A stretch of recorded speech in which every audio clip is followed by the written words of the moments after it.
Thank you, Mr. Chairman. Once again, I think of that word hypocrisy, and my good friend, Mr. Biggs, and a few others have brought it up. So let's just go through this step by step.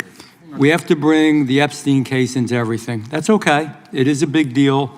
What happened to those children and those young people was god-awful.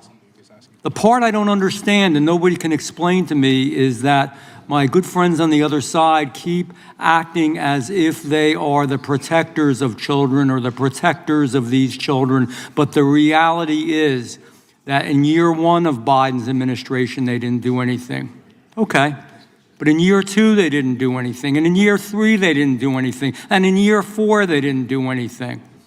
So if this was such a big paramount issue, if this is something they cared about so much, that bothered them so much, that hurt them so much, that attacked their moral sensibilities so much, why didn't they do anything when they had the ability and had control of it all? It begs that question. And I think we know what the answer is. So I would ask that they stop it. There are good people on both sides of the aisle that are extremely concerned about this. I, for one, I'm a sponsor of the bill to release the information from Jumpstart, many others as well.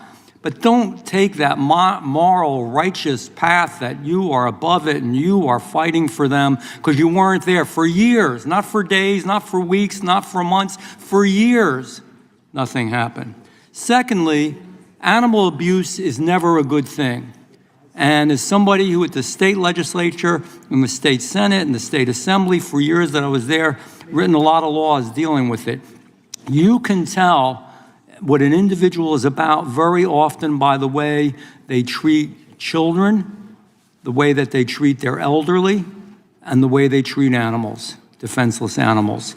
And quite frankly, when an illegal person hurts an animal, yes, they should be deported. Now, some folks are maintaining that is already the case, and it's not clear, and it's ambiguous, and even Ms. Jayapal, who is very knowledgeable, said, well, almost certainly it's covered already. Well, almost certainly isn't good enough for me. Almost certainly doesn't mean certainly. It doesn't mean definitely. It doesn't mean that it absolutely is covered. So we just want to make sure if you're here illegally, and particularly if you're a bad person and a criminal to boot, you already should be deported. But if you hurt an animal beside all that, we have enough problems, quite frankly, with our own people that were born in the United States of America who are animal abusers. We don't need to illegally import them from other countries. Almost certainly isn't good enough. Let's make sure. What harm does it do, for God's sake? Okay. And then finally, it was said that we're always blaming illegal immigrants. No, we're not. We love immigrants. I'm going to go through this again. Immigrants, most of us were, our families were, our families throughout history have always brought people here. That's a good thing.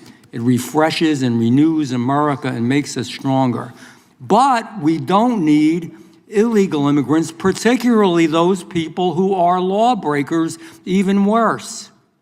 They don't belong in America. Again, we have enough of our own problems and issues in America that we don't have to bring in all the issues and problems from around the world. So I know as many times as they keep saying we're blaming immigrants, I'm going to keep saying, no, we're not.